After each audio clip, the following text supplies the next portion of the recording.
Hello and hi again to Dr. English YouTube channel.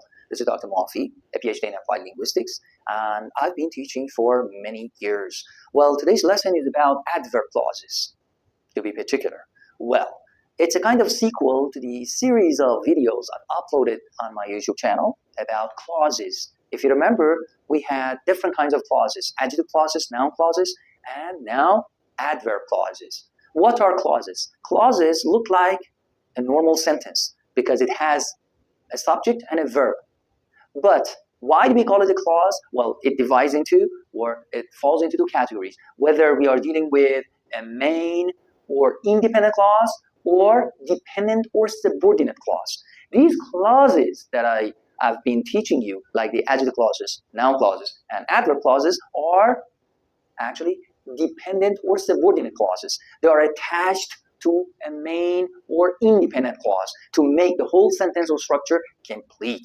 All right? So they are not complete in their meanings, basically. All right? Just like the adjective clauses that replace the adjectives in the sentence, or the noun clauses that replace the noun phrases or the nouns in the sentence, here the adverb clauses replace the adverbs. For example, look at my first example, like the adverb clause suggesting or showing time, such as, before, after, when. These are the relative clauses or relative pronouns that we use, or clause markers that we use, all right? Such as. I came to class as I was happy. This as I was happy is the subordinate clause, or adverb clause, to be more precise, all right? So the whole thing is an adverb clause. It replaces the adverb. Just like I say, for example, I came to class happily. Instead of happily, which is an adverb, I use as I was happy, when I was happy, right? Well, so there are some adverb clauses suggesting or showing time. The other one, place. For example, wherever, where, okay? It will follow you wherever you go. Wherever you go is the adverb clause. The next one, manner. The adverb clause suggesting or showing manner or expressing manner, state or status. Some people navigate with the stars as if they are maps, or compasses. They know how to navigate. For example, if you put them in the desert in the middle of the night, they know where actually to go, or they get back home like using the stars or the planets, the position, the constellation of the stars, Anyway, so some people navigate with the stars as though, even though, right? These clause markers are used, in fact, to suggest or show manner. And there are some adverb clauses showing condition, such as if, provided that, in case. These clause markers, all right? Or let's say adverb clause markers. If the boss shows up early, I'll hang myself. I'll be monkey's uncle, all right?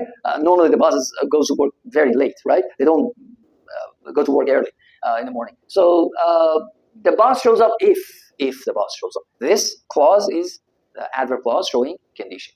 And we also have the adverb clause showing cause and effect, a kind of, let's say, sometimes purpose, sometimes result, all right? But here we are talking about cause and effect. The workers went on strike since their pay was low. Their salary was low, all right?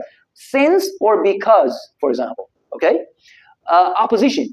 Well, she took her umbrella out, for example, she took her umbrella although it was not raining. It was not raining. Although it was not raining, she took her umbrella out, okay? So this kind of adverb clause shows opposition. There are two sides, and these sides contradict each other somehow, to some degree, all right? So they are in opposition to each other, all right? And now, a very important part or note, actually, to give you here, even in this video clip, is that sometimes we can change the adverb clause to a reduced adverb clause. In other words, to an adverb phrase, adverbial expression, all right? Such as this expression.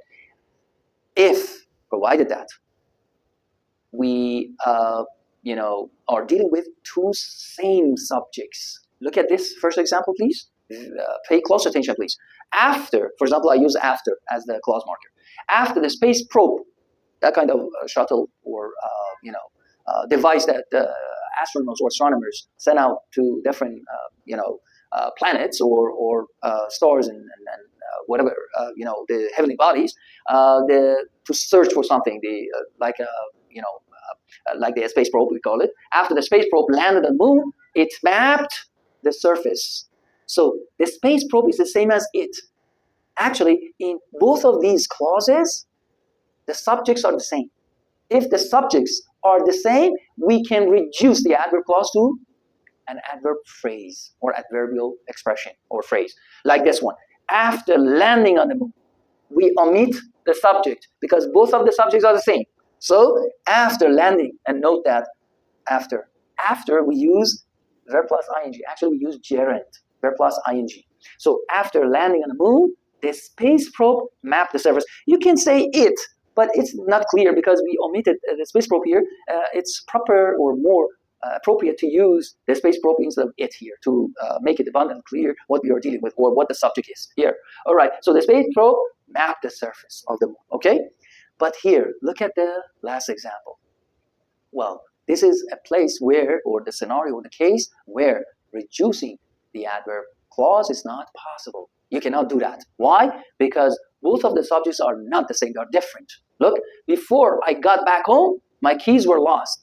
My keys were, jumped out of my pocket, all right, without me noticing it. So because they got out of my pocket, they were lost, all right, I got back. Well, before I got back home, my keys were lost. I is different from my keys. So the subjects are not the same. So you cannot omit or reduce the adverb clause here. It is not possible. And if you do that, we call it dangling. It's the key term we use, actually, all right? Or the jargon linguists usually use instead of this one. If you, by mistake, of course, you go on and reduce this adverb clause into an adverbial expression. Thank you very much for watching again, and remember to like and subscribe.